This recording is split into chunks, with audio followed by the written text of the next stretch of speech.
Oh, thank you very much, and thank you obviously for the two preceding panelists. So in my opening statement, I was asked to address the role of schools in society and why we are against faith schools. In my mind, these are linked. So there's lots of things that we come together as a society to fund collectively for the common good that have an instrumental purpose. So the reason we build roads is to move goods and people around. The reason we build hospitals is to heal diseases. And we can justify schools in that sort of instrumental way so that schools teach facts.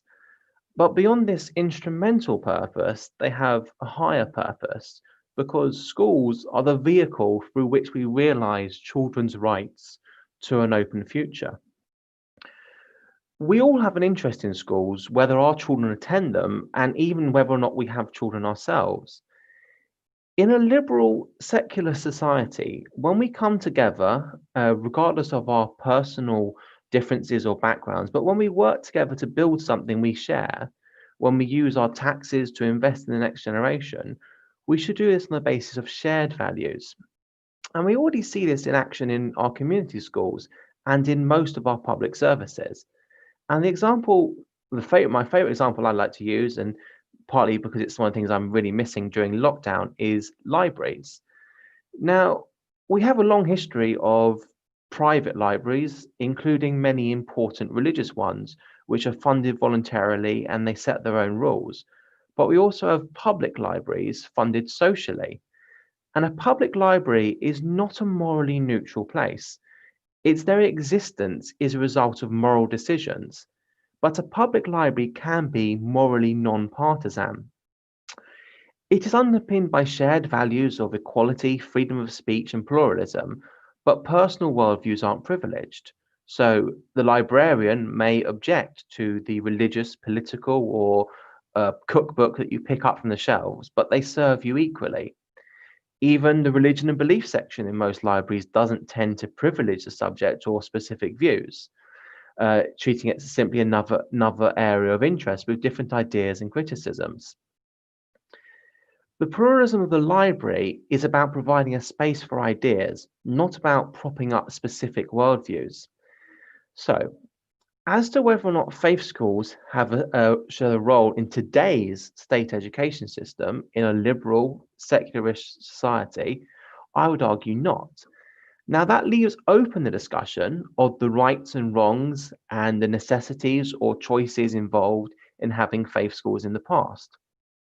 The role of voluntary and particularly religious organizations in establishing schools prior to the move towards a universal state funded education system is an important but different issue. I would ask the audience to think for a moment. Can you think of a single state funded public service or even area of public life where we would permit the sort of discrimination we see in faith schools? Would we build a road only for or to promote a specific worldview? Would we have Muslim dentists, Christian doctor surgeries, Hindu police stations?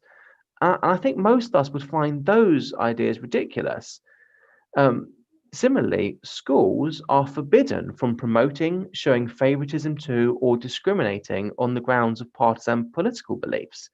Political beliefs can be just as all consuming and meaningful to people as religious beliefs, but it's only really an accident of history that partisan religious beliefs are treated so differently. No one really suggests that the lack of state funded conservative comprehensives, nationalist nurseries, or socialist secondaries is an affront to political freedom.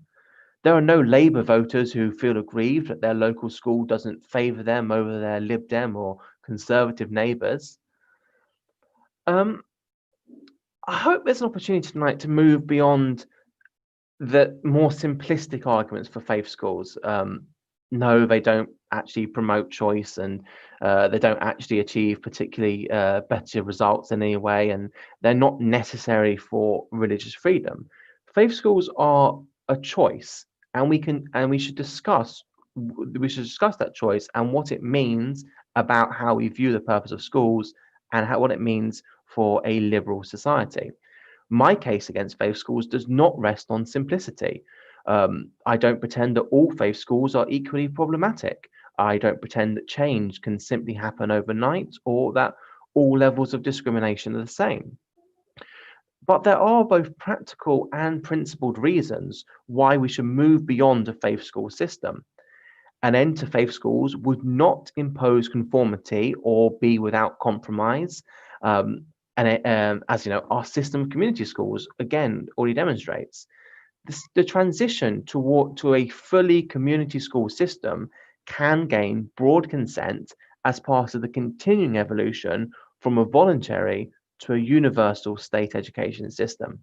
And I look forward to discussing those ideas.